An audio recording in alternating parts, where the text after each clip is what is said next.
Forbes, Samson, Burnham, well known as a master politician and was an outstanding statesman too. He was a great leader and our hero, you understand. That's why we remember Edmund Burnham. Yeah, morning to you, Guyana. Morning to you, all my comrades, colleagues, friends in Georgetown, Guyana, and wider field in all the regions. My name is Clayton Hines. I'm here with you again for another program, The State of the Nation. You know, this program comes to you through the auspices of the Lyndon Forbes Sampson Burnham Foundation. And we have been on the air in excess of 9 years. And we have been here every fourth Sunday, and we try to provide you with information that will be of interest to you, information that will ensure that the legacy of Lyndon Forbes Sampson Burnham goes on, and that persons who have never had the opportunity to interact with this great son of the soil will have some insight as to the quality and the type of man that he was, a great Guyanese. Today we will be looking at our indigenous brothers and sisters who are an integral part of this mosaic called Guyanese. And you know, Forbes Burnham, part of our independence arrangement was to ensure that the interests of our indigenous brothers and sisters were taken care of. And Lyndon Forbes Sampson Burnham did just that.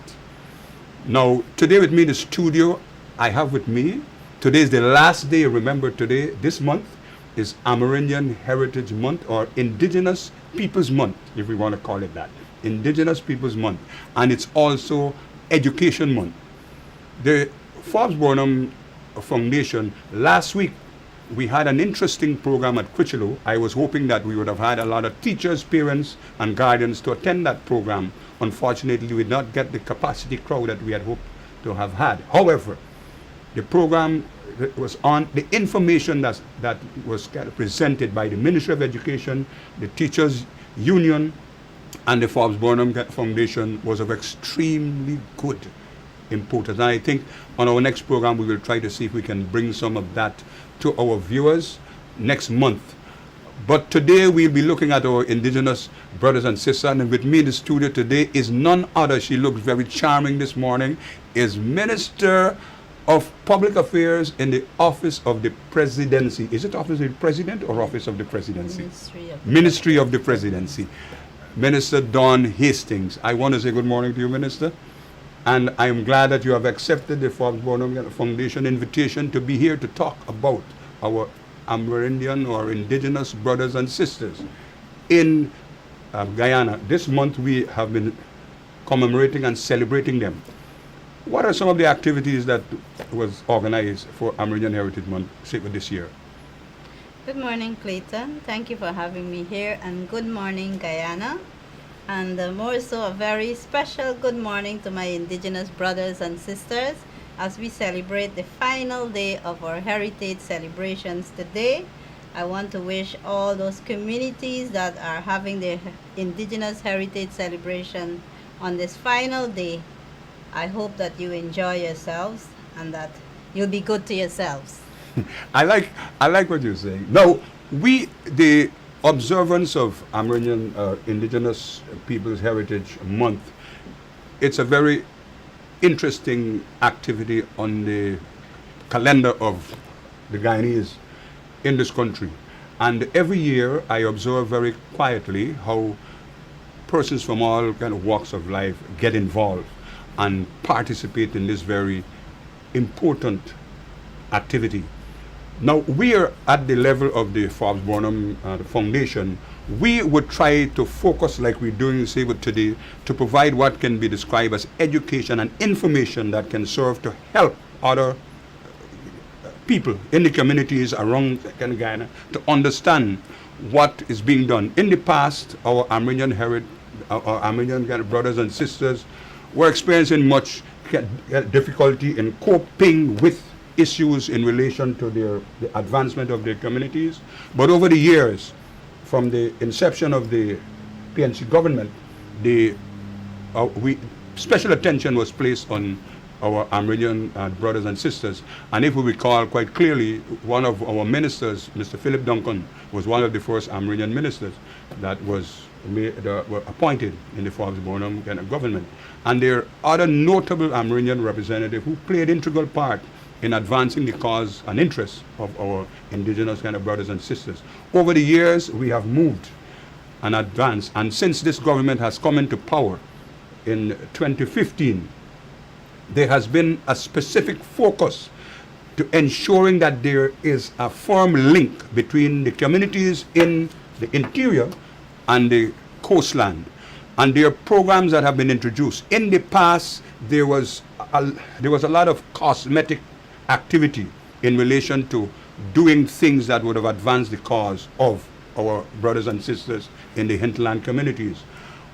Over the past 2 years, you have recently become the Minister of Public Affairs. And of course, I see you in your Amerindian outfit, which is all part of your program to kind of celebrate this day and the month. How has it been in relation to bringing about the level of consciousness, the level of involvement in the communities in the various regions where our brothers and sisters reside? What has been happening in relation to introducing programs that can serve to help them to advance? Okay, Clayton, I would like to talk about the theme that was chosen for this year's celebration.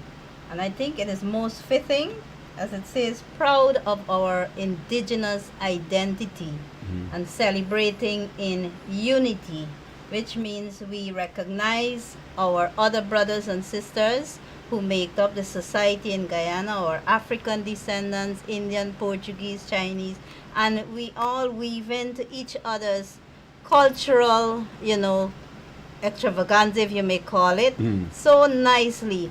And the indigenous brothers and sisters, their culture fit in.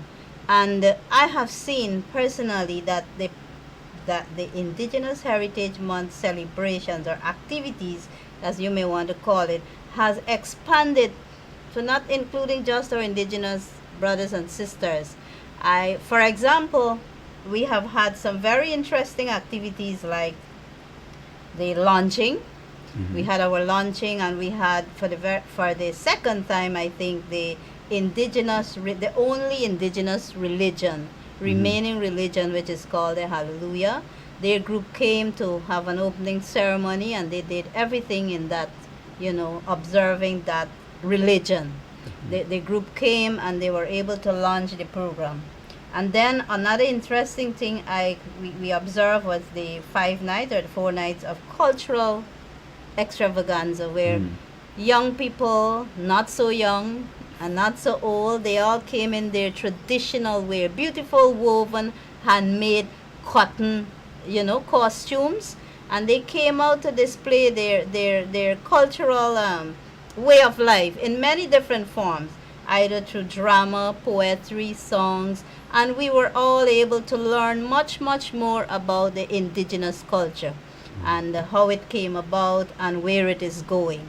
And I'm happy to know that as a part of an activity for one of the activities, in fact, for heritage celebrations is to revive the Amerindian languages. And we had lectures, where people came, a linguist came to talk about the importance of your own language. And when you look at me, English language is my second language. Okay. My first language, and I don't like to call it a dialect, because a language is something that is you, that made you who you are.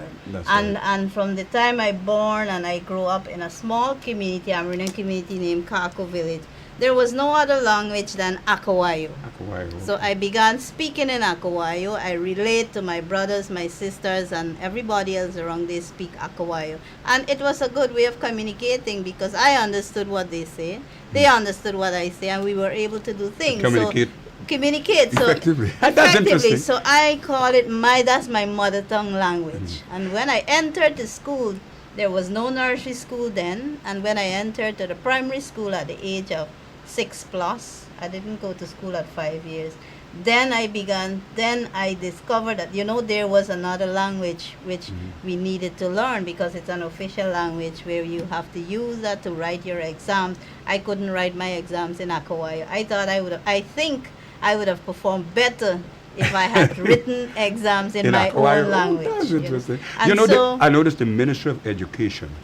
Right now, I saw they have introduced a pilot program in Ishalton, I think it is. Yes. In Ishalton in Region 9, where they're teaching children from grades 1 to 3. Grades 1 to 3 in their original language. And then from grade 4, I think that, what is your views on that? Well, I think it's a very good intervention. Like I'm telling you, I believe that children in the hinterland will have better results if they are taught in their own language. And it's better to be bilingual. You learn to speak, and then you learn to write your own language, and then you also learn English or any other language. It makes you more, effective in communicating. And so I am happy because even as an adult teacher, when I was a teacher, an adult, I started trying to learn to write my language. And when I began teaching, not many children come with that English background. They come with their Wapishana or YY language. So what I did, where I thought I would firstly teach them in their home language, in my home language, and then tell them what is the same word for the English. And so if there is a difficult content that I cannot get through using the English language, I would come down and use my native language to explain to them and teach them what it is really, and then they can grasp it better when you talk, when you teach them in English. So I really think that that's a very good initiative to have children being taught in their home language, because I will tell you, Clayton, if I didn't learn that and if I didn't know that, I would have lost my identity.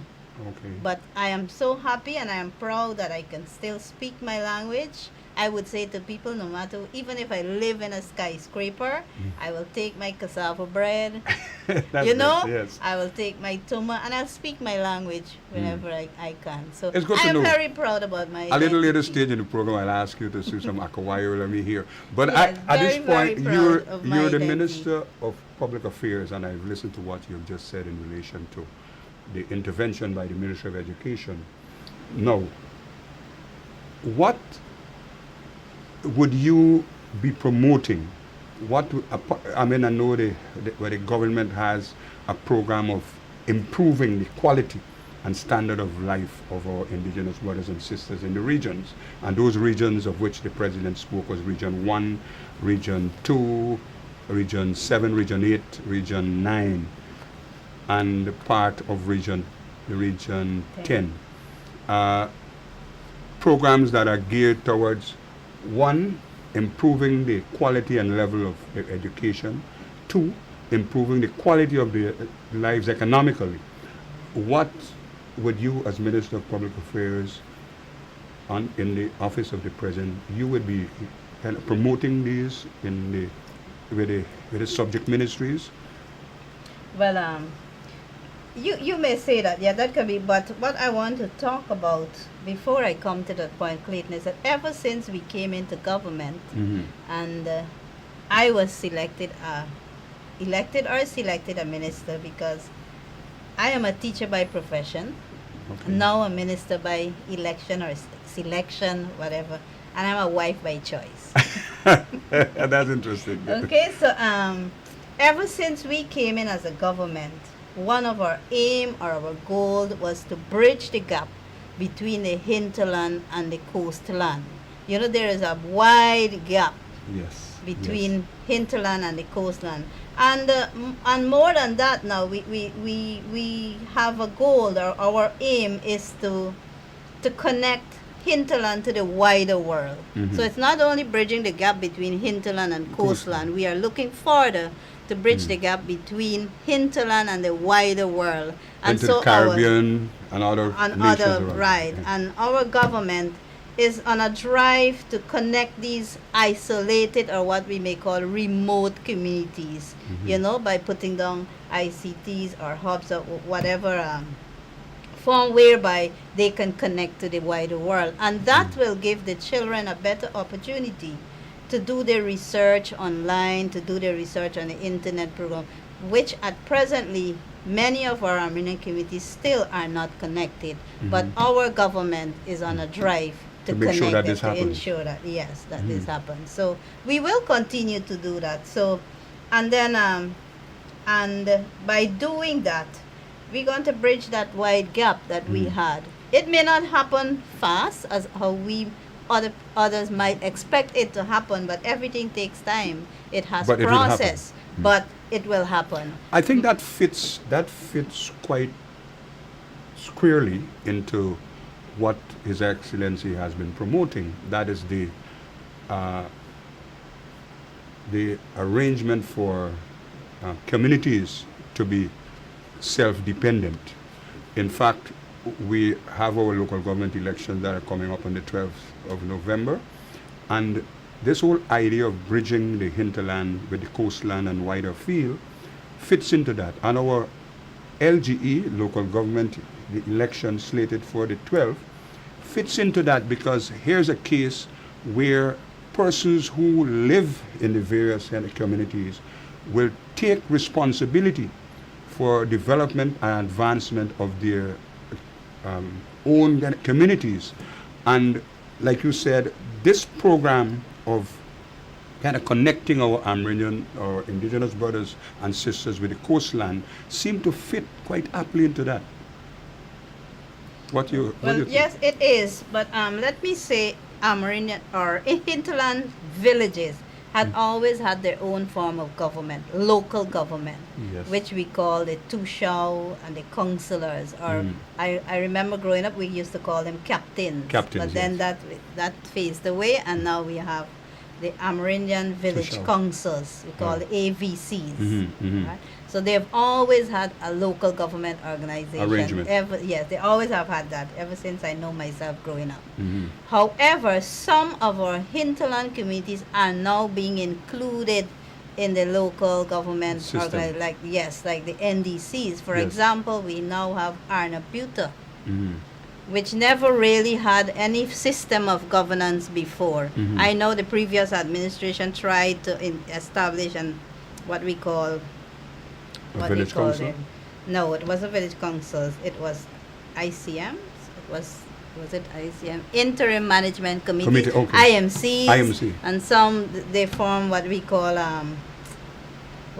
them, because I know some Amerindian communities are still CDCs. CDCs, yeah. Community Development. Oh, CDCs, yes. CDCs. But as our indigenous brothers always had a local government organization system, and that is what we still observe and they still carry out today. But now, as you've touched on LGE, some of those communities now have mixed races, and so they're now becoming CDCs and now being a part of the NDCs that we have. So it will be a new experience for them, but it will be better for them. As you've said, they will now take the management of their community into their hands, and that they can, that's the way they might be able to develop and to, empower themselves. Yeah, that will go They in need to empower themselves, and it will fit nicely with in the overall development plan. overall development of their communities. That is, I think, is a very good thing that the government is doing in relation to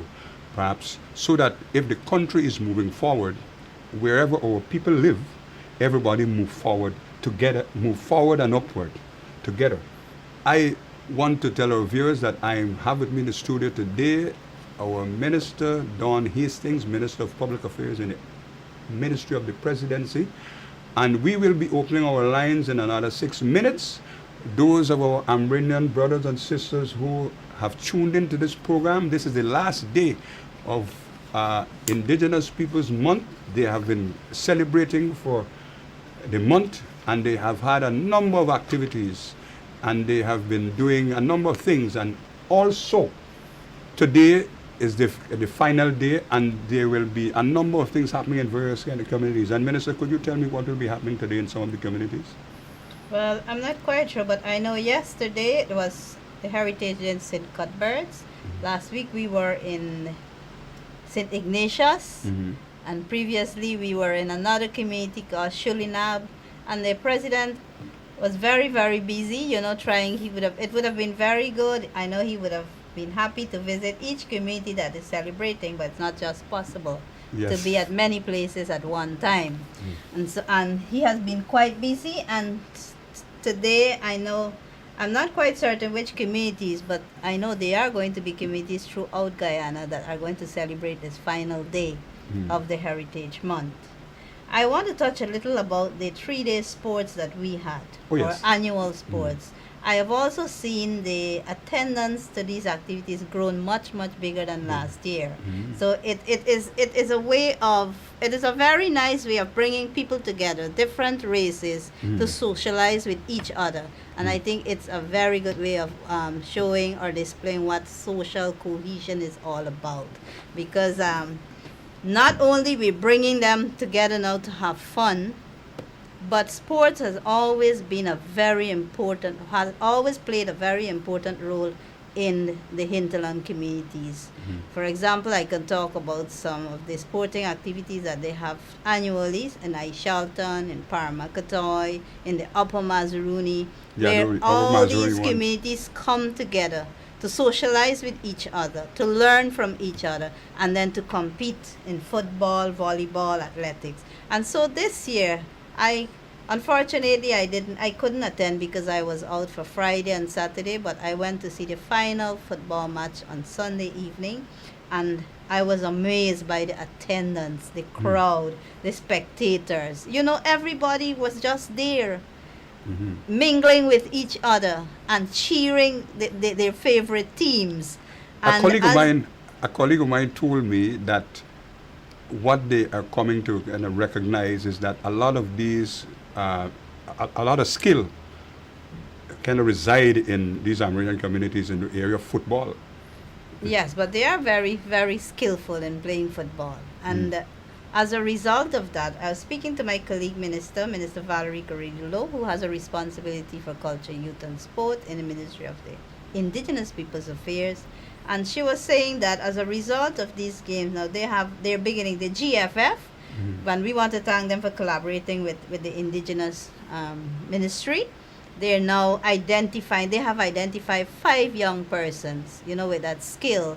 And so soon, we are going to bridge that gap, as I said, through different forms, whether it's through sports, cultural activity, but they have identified 5 or more, if I'm not wrong, to be on the national team. So you're now going to see much more of our indigenous brothers and sisters, our youth, being involved in national In the football national team. Yes, That is and wonderful. so which is very good, which is, I think, is a good thing that is happening.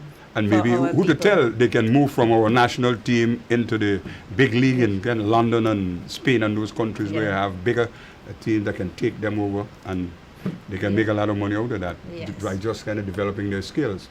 I should tell you that I'll be opening the lines in a few minutes, but I'm with the Minister of Public Affairs, Office of the Presidency, the Ministry of the Presidency, and we are looking at activities and the way of life of our indigenous brothers and sisters in Guyana. I should tell you too that only recently the Forbes Burnham Foundation, part of our program each year, we have inducted another 25 plus students in our mentorship scheme. These are students who have just completed the secondary school examination, and we have been doing that since 2001. And so far we have inducted, some of our students have graduated out of that scheme, and we have inducted and have superintended over 200 students so far. And this year, only a week plus ago, we were able to induct another 25 plus students into that mentorship scheme. We normally take them from the secondary school exam, which is the grade 6 exam, and we mentor them for the next 4 years until they do their CXC. And those who do well obviously comes back to us and try to assist with what we're doing in terms of promoting the work of the foundation. The lines are now open, and I'm inviting members of the public, those of you who have been tuning into this program each month, you can call in, make your comments, your observations, your recommendations, and so on, which I will take note of, and possibly if there's any question you want to ask the minister, you will feel free to ask your questions. If you have something you'd like to promote to her or ask her to do, feel free to do so, and I will have her kind of respond to you. Remember, September, the month of education, and also the month when we commemorate and celebrate our Indigenous brothers and sisters in Guyana. With me in the studio today is Minister Don Hastings-Williams. And the lines are now open, and you can call and make your comments in relation to this program. We have been observing Indigenous Peoples Month for the past 29 days. Today, there will be a number of activities in different parts of Guyana. And from what I've gathered from the minister, there are some specific things that have been happening in the various communities. And they were able to get the Ministry of Education on board, where they have introduced what is called pilot programs in Ishalton. 3 schools, I understand, is participating in this exercise, where they will be doing teaching students from grade 1 to 3 in their own native language, and then from the other grades on, they will be introducing English. And you have said that you think that's an excellent thing based on what you have experienced as an Akawayo speaker. But you did say, I would like you to tell our viewers something in Akawayo in relation to your experience. Maybe those who are Amerindian brothers and sisters who are listening, you can also see what you can decipher from what the minister said. I don't know the language so well, but I'll be glad if you can tell our viewers something in Akawayo. Miarmang Dombarong, Arwenai. I'm saying hello everyone, our Guyanese, how are you? Okay. Miarmang, Arwenai. Okay, thank you. Morning, on the air. Hello, good morning. Morning. I would like to turn up, where's I could turn on the volume? Please turn down your volume. I'm getting a feedback. Please turn it down, turn it down. I'm getting a feedback. Hello, good morning. Hello, good morning. You got to take it down. More down, more down. Yes, go ahead now. Good morning. Yes. The Heritage Month, I like how it was going on for this whole of September. Okay, so where are you calling from? I'm calling from Region 3. Region 3. Oh, good. Welcome to the program. Yes, let me hear you. And I like it because our school take part in it. But you attended a few of the functions? Yeah. But you went to the sports? Yeah. How you enjoy it? It was nice. You, I wish if it could happen again. you participated in anything? Yeah, running. You ran? Yeah. What space you brought? First and second. Okay, nice calling in. I'm glad to hear that you I called. would like to send out greetings. Greetings, you want to send greetings out to your Armenian brothers and sisters, your Indigenous brothers and sisters? Yes, everyone. Everybody, okay. It's not really a greeting program, but we would have happy if you would have had a comment or some kind of suggestion for the minister today in relation to the observance of our Indigenous kind of brothers and sisters Heritage Month celebration for next year. Yes, I have more. Okay. There, I would like to put out more activities for the children in school to take part. Okay, okay, okay. Learning from growing up, Uh-huh. what is it when they get bigger. Okay. And kids, what is now coming up, Uh-huh. need to know what is going on in the society. All right. I see the minister making some notes, so she would take that down. Thank you for calling. Yeah. And enjoy the rest of your Heritage Day observance. Yeah, and I would like to send out greetings to all my friends from St. Winifred Secondary School. Okay. All right. Wonderful. And to all friends at St. Winifred, a caller from Region 3 has said, enjoy Heritage Day. Thank you for calling. Winifred Secondary is in Region 4. Region, yeah, I know where that school is. Yes. Okay. Thank you. Yeah. I think it's a good idea, Minister. Yeah. What she's saying is that next year there should be introducing more activities Because it's- involving children. Because it was the first time they went out to schools. The But first time? upon an invitation. Really, Queen's they invited College, school. They invited the people from the Ministry of Indigenous Peoples Affairs to go and have lectures at the General Assembly. But you know, I say it's a good idea because at the level of the foundation, last year, as part of our commemorative activity each year to commemorate the birth of Lyndon Forbes and Samson Burnham, we had organized a windball kind of competition among over 40 schools in Region 4 and 3. And you'd be surprised to see the level of participation and commitment by these children in relation to the competition we had at the gymnasium. And it was a fantastic affair. That's one of the reasons why I said the young lady idea is a good one. Morning, you're on the air. Morning. Hello, good morning. Morning, yes.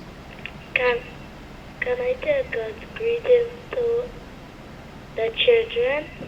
Greetings to the children. Okay. Where are you calling from? Region 3. Region 3. Everybody in Region 3 is paying attention to this program. It's good to know.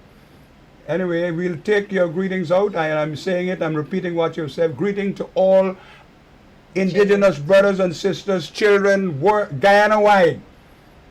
Enjoy your last day of Indigenous Peoples celebration. Thank you for calling. Okay. Yeah. Yeah, Minister, I was saying that the idea is a good one because sports can be a very welding gel for students all over. And for next year, what the caller was saying that might be a good thing if they can involve more children, activities that involve more children in the program. Morning, on the air. Hello, good morning. Morning. I'd like to send out birthday greetings. Oh yeah, I like what you're always saying. Today is a greeting program I have. Now, greetings to who? To my friends there. To your friends. Where you calling from? I'm calling from Region 3. Region 3? Yeah. I believe this is from the same house? No. Okay, well, we like that. I'm happy that you're listening to our program. But today we're talking about the involvement of our Indigenous brothers and sisters in Indigenous Heritage Month and a celebration. Have you been part of the activities? One alone. I didn't get that. One alone. Which one you attended? When you had to dress up like... Huh? When you had to dress up like Amber Indians. When you had to put on, so your wear. Yeah. That's the opening ceremony. Yeah. You went to the opening ceremony. Yeah. Well, I'm glad that you did. Next year, I hope that you will participate in much more than that. Next year, I want it to be a bigger one. You want to be? I want the celebration to be a bigger one. A bigger one. Okay, well. And the minister is hearing what you're saying. I don't know the planning committee. Will have to take that on board and see how they work But around I that. can see every year it going higher. Mm-hmm. Ranger is doing a better thing. Yeah, okay. Country, and I want him to go back. Yeah. All right. For 2020. All right. It's good to hear you say that. Thank you very much for calling. Yeah, you're welcome. All right, yes. Enjoy your day. Yeah, you too. It's interesting to note that each year when we observe Amerindian or Indigenous, I always get myself tied up into that. The Indigenous Heritage Month, I should stop using that word Amerindian because it's a misnomer. However, our Indigenous kind of brothers and sisters, every year, in fact, people claim that I have some extracts of that myself. So, and if you look at the swelling of the gathering when there is sport and sporting activities, you would see that the general kind of population now, you're seeing that people who have strains of Amerindian ancestry are all mixing together and participating in these activities. And I think it augurs well in the whole program of what you said, linking the coastland to the hinterland kind of communities. So when the country moves forward in terms of its development and improvement in the quality and standard of living of people, it's not just going forward in terms of technologically, but people will be lifting in higher levels of standard of living and everything all together. Morning on here. I missed that one. Yeah, so those are a few of the issues that I I wanted to raise. Then the other thing I wanted to know, it had been, but I know that the government is working on these land demarcation issues and the land issue. Would you like to comment on what has been happening in that area? Well, of course, yes. As you know, land is very, very important to us as indigenous persons, not only because, sometimes I hear some ill remarks that indigenous peoples, they always want more and more land. But they don't realize how important that land is to us, because from land we get everything. Everything you can think of. We gather, and we get our food from the forests around us, and then we use the leaves and the barks and different things for medicinal purposes. And we believe as indigenous brothers that there are still undiscovered fauna or plants that we may want to call herbs that can be used as medicinal purposes. For health benefits? Yes, because growing up, I can recall back again, growing up, my grandmother told me, she would show me some tree barks that you can use so that your skin can be clean, with no blemish marks. And then they have bark that you can drink when you have a cold. It has a minty taste, and you drink that when you have a cold. Then you have some special kind of leaves and different things. So it is not just about just a piece of land that we would want to build a home. It is totally different from the coastland. You look at it from different angles. We maintain it and we sustain it. When the indigenous peoples go to farm, they cut a farm, that's what they would say, and then they allow the trees to grow back. They don't keep farming at this but all that. They allow the trees to grow back. So that's a way of how they maintain the forest. So they do not destroy it as how we think, as how other people like big mining and all those things to want to impact on tend to kind of do. climate change by So, destroying the forest. yes, so but they have their own way. And land is very, very important. Well, I know some communities are asking for extensions. For example, I visited one community where they have given the demarcation. There is no farming land. It's just savanna. And so the people are asking for extension so that their farming area could be included. So there are different specific reasons why the indigenous brothers and sisters are so much into having their lands being demarcated and titled and having some extensions. But we had tried as a government to introduce the COI because we recognize and realize that some of our indigenous brothers and sisters titles, they were mistakenly, I don't want to say they were done intentionally. I want to much more believe is mistakenly. Some mistakes were done with demarcation. For example, we have the issue with Katunarib and Achiwib, two communities which overlaps, the boundaries. They receive a title that should have been Katunarib title was given to Achiwib, to the other one. And then now they would like to have extensions to the lands that they have. And those are issues that you're trying to resolve? And those are issues that we're trying to solve. And we were hoping now that the COI, the Commission of Inquiry into these lands, would have been able, to go and look at these, address these issues, come back, bring them back to the table and see how best we can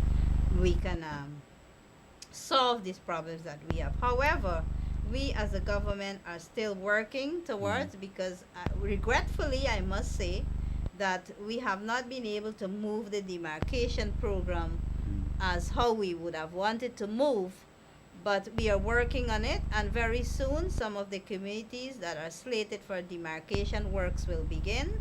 We've asked the GLSC, which is the land and survey. Lands and surveys that's responsible for the state lands and all the lands in Guyana, to have a look.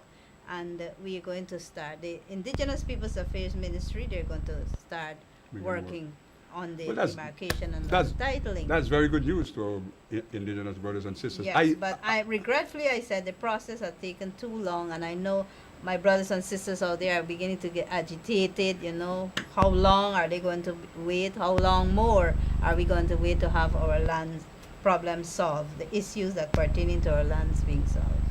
So well, that's good news, and they should know that the government is working on that. And I've noticed the Institute of Applied Science and Technology. Yes, IAST. They have a project in region 9 or 8, I think it is. It's in region 8 with the In dried region tomato. 8, where they're doing the sun-dried tomato, So- and there's a thing called essence, something. Rupununi essence. Rupununi essence.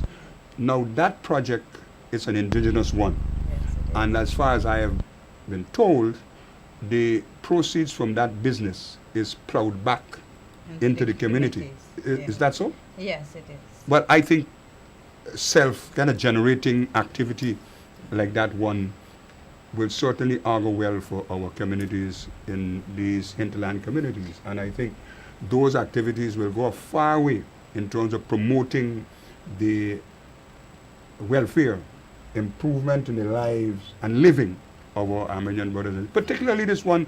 I didn't get the essence. I understand it's of good kind of quality. Is it available in Georgetown? To be sold? Yes, it's available in the supermarkets. It's called the Rupununi essence. Mhm. From what I gather, it's made up of the crab oil, which you use Your on your skin, Mhm. mixed probably with a little bit of coconut oil, which again is a Mhm. very good oil for your skin. Mm. Not many of us didn't know. Mm. Didn't know, but people are now beginning to learn about these oils that are very, very good for your skin. And then I think they have lemongrass, some extract from lemongrass. From lemongrass as part And of the mix. As part of the mix, and it's used to wash your face. Okay. It's a face cleanser. All that right. everybody. So, and the government is embarking, and I want to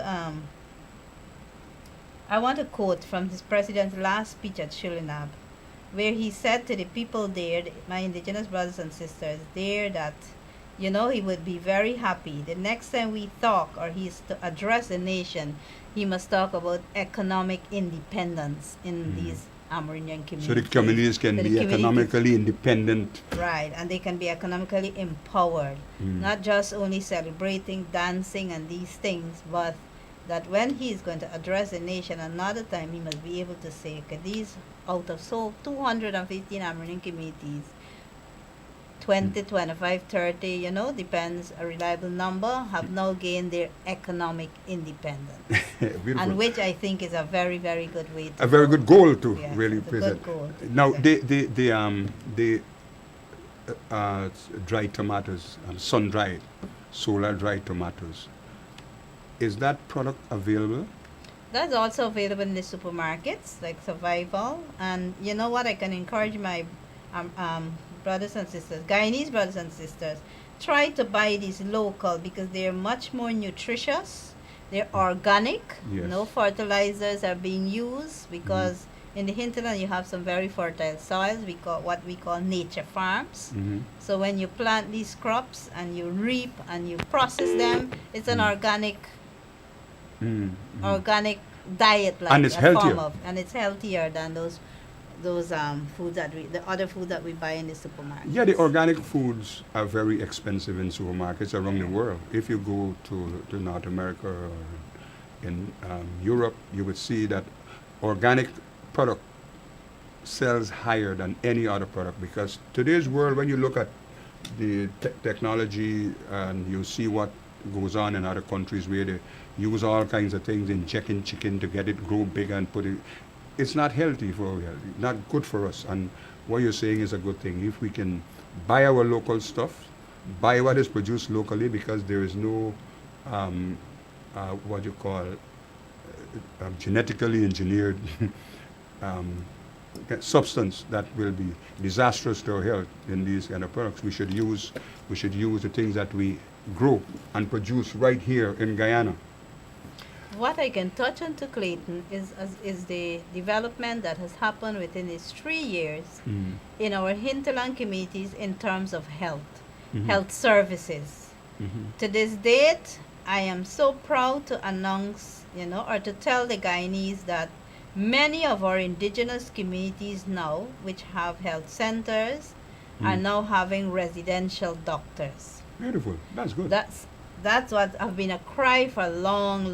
I can recall when I was sometime back, let's say like 20 years ago, we were told you cannot even have a midwife. You can only have a health worker, not even a medics in these health centers because of your population. Your community is too small. And but diseases, and these don't look at big No communities big and and small, small communities. communities. It exists anywhere. It exists anywhere. Mm. And so I am so happy that now our communities like in Bamadai, presently they have 2 residential doctors. Mhm. Camarang has 2 residential doctors. Waramadang has 1 residential doctor. Jawala has 1. Mhm. And Kako has 1 residential doctor. And very soon we will have doctors stationed at Parima, Philippi, Chinawing. These are far-flung areas. In the middle Mazaruni, we have a resident doctor at Isanu, 1 at Isineru, Mhm. and then the remaining are at Bartica Hospital. And Mhm. you've heard that our Bartica Hospital now have their own CT scan, Mhm. and they've started doing surgeries again. We have that wasn't being done for quite some time, but now people don't have to come to Georgetown to do minor surgeries. It's all happening. And so we In- want to move that to these hinterland health centers. We want to expand them so that each one of them can have, even if it's a mini X-ray machine or what you call a portable X-ray machines, so we can try to cut on the cost of having to fly travel a long time. patients, what we call medivac them out, Medivac, because a lot of monies are being spent on medivacing patients, bringing them out, emergency kids, bringing them. So to having the- these doctors on the site, having these right in doctors the on communities. site and giving them the right instruments and Medication. equipment and medications for them to can cut down the cost of the expenses that we incur in bringing all of those That's extremely good. all of these patients from wherever they are, because it's not easy, Clayton, and it's very, very expensive to bring Yeah. down those patients from Yeah, to bring them wherever. from those And then to fly them far-flung out. areas, And bring then them to down here fly for them treatment. out. And then when they get into Georgetown, accommodation and cost and the kind of discomfort that they would have, because I know when I was at school, the hostel, it was not geared to accommodate large amounts of persons coming or going to school in Georgetown from these hinterland communities. But now I understand that this whole kind of service has expanded. There has been an improvement to the Amerindian Hostel on Princess Street, where they're now catering for patients, like you said, that may have come from the hinterland communities pregnant with some kind of complication. They can house them right there. They have beds and other kind of facilities right there now to take care of those things. In essence, what you have just said is a kind of revolution in the health sector in the hinterland kind of communities at the moment, It is. since the government has got into power. That is good news, and it's good news for other areas or hinterland communities can know. What is happening I know when I worked in Region 1, the Santa Rosa school was a top school in the hinterland community, Santa Rosa and Mabaruma High School. Those were schools that were kind of set apart, used to produce some excellent children coming out from those areas. That is still kind of going on.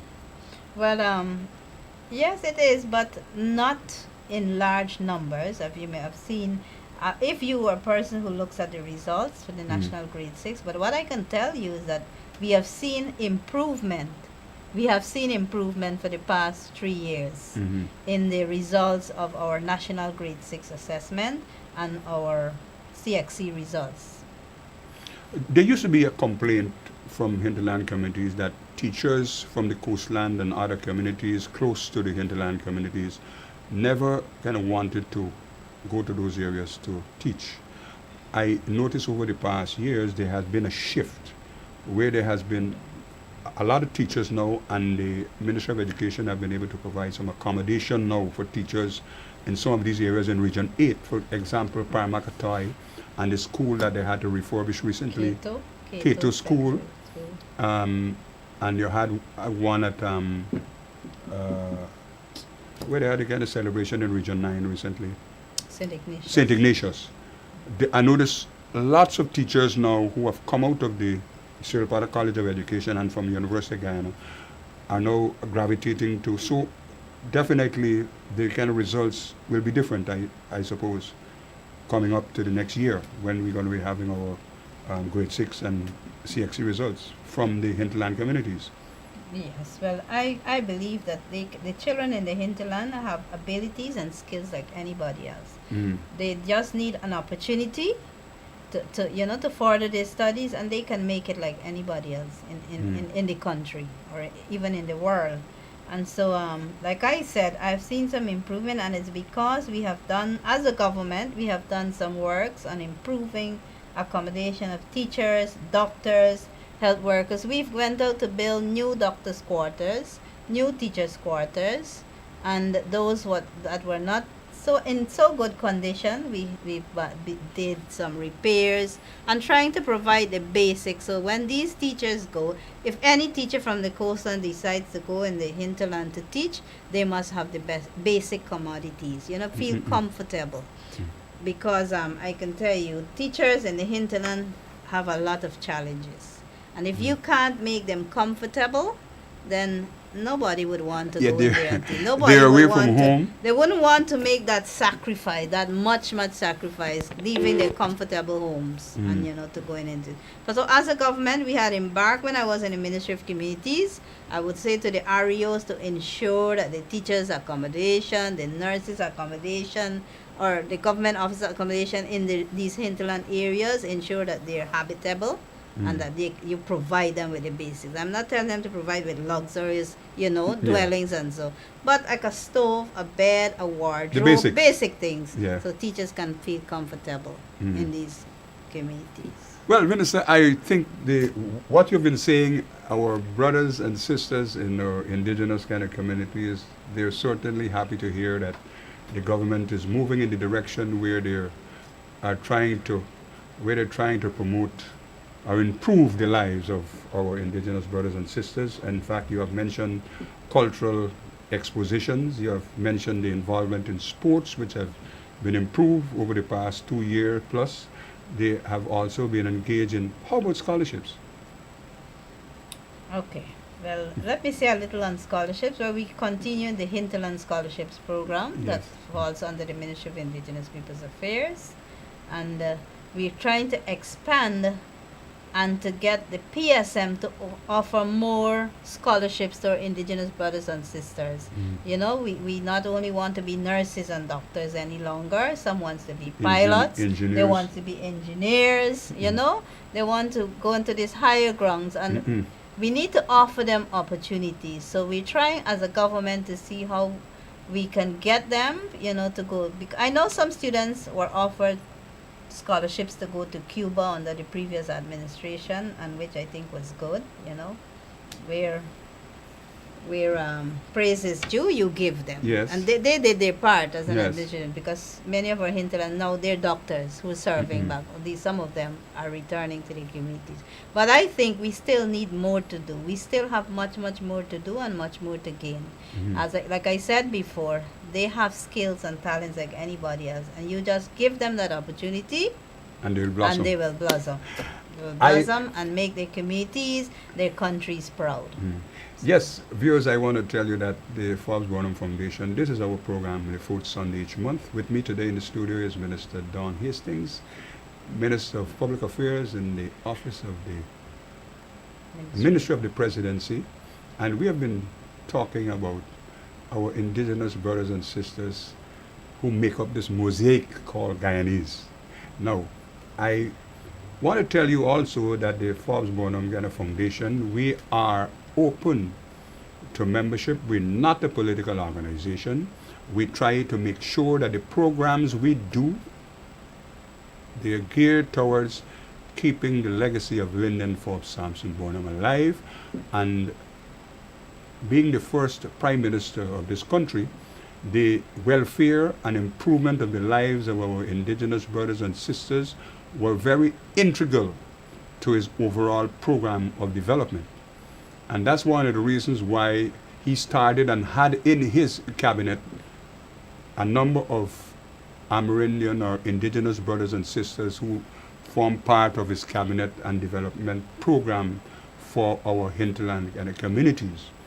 And that has kind of blossomed into other areas where the program has been expanded, and now it is getting even bigger, according to the minister, where you have sporting activities happening in Region 8, where satellite communities from all around get together and kind of celebrate the sporting athlete, giving them opportunity for other communities to come and intermingle and know about things that are happening in the various communities.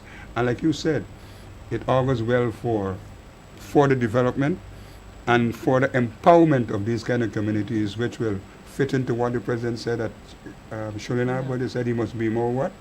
They must have economic independence. Economic independence of these other communities. The lines are still open. Those of you who have been with us since the program began, the lines are still open. You can call. Today is the last day of Indigenous Peoples Month. It's also the last day of Education Month.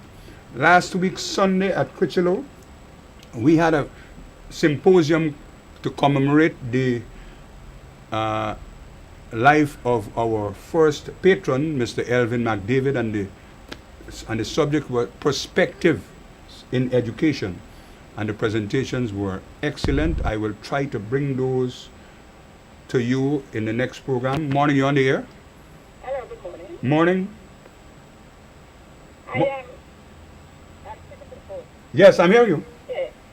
I have admired all the things that the government is doing for the indigenous people. I'm happy about it because they were neglected over the years. But there's one thing I want to bring to your attention. One thing you'd like to bring to my attention, yeah, go ahead. Is the number, in particular, the number 3 Mile Secondary. I know that school. I went there. Yeah. Yes.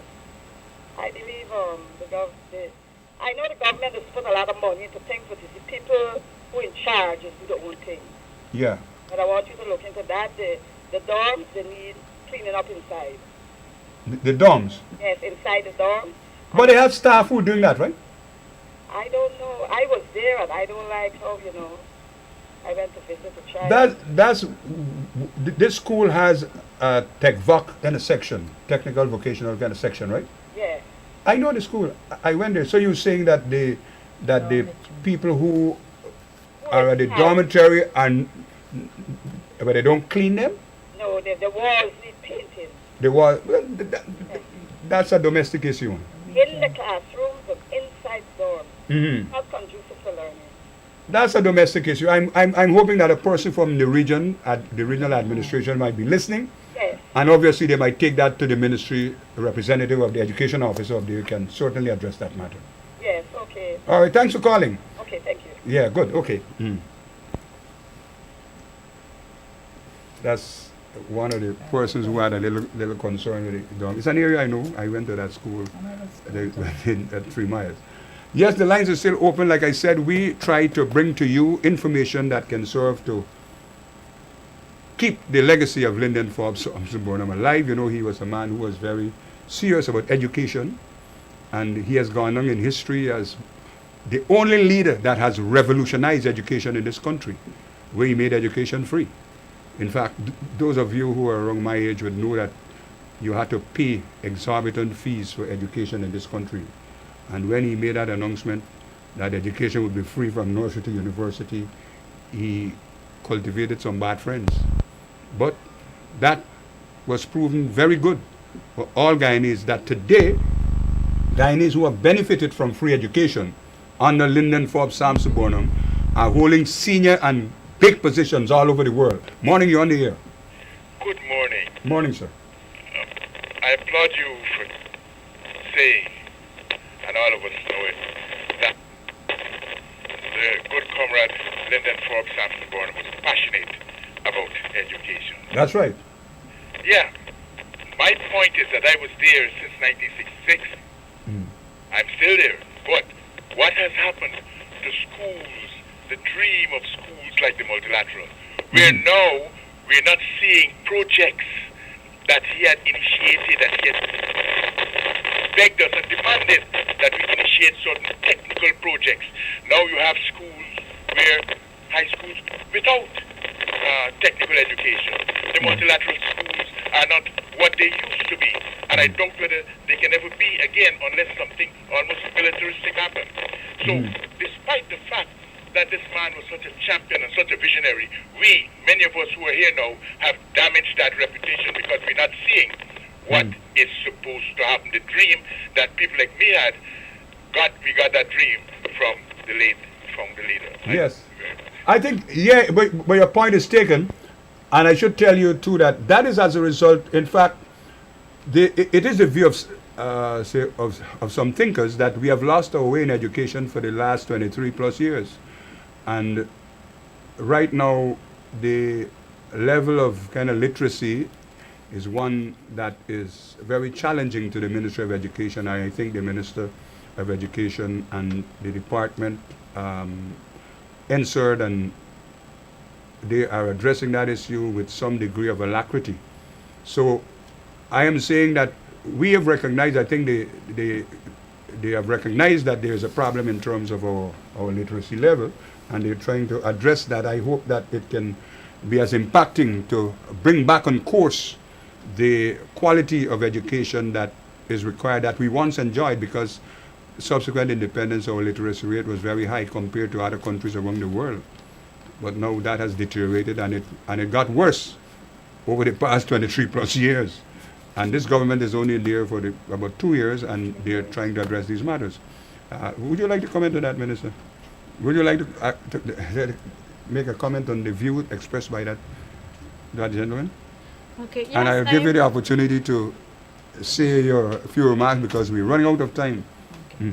Well, just to say that, yes, indeed, because I am one of the beneficiaries of the Hinterland Scholarship under Burnham's government, and I always give credit because that government in his time gave me foundation. It was then called Amerindian Scholarships, and then it was changed to Hinterland Scholarships because not only Amerindian children were in the Hinterland schools, Yes. so to cater for them, the name was changed to Hinterland Scholarship. But I'm always grateful for the opportunity, and I'm thankful today that even unto this day, this government is continuing this program, and it's very serious in educating the children. I quite agree with the gentleman about the technical schools or multilateral schools.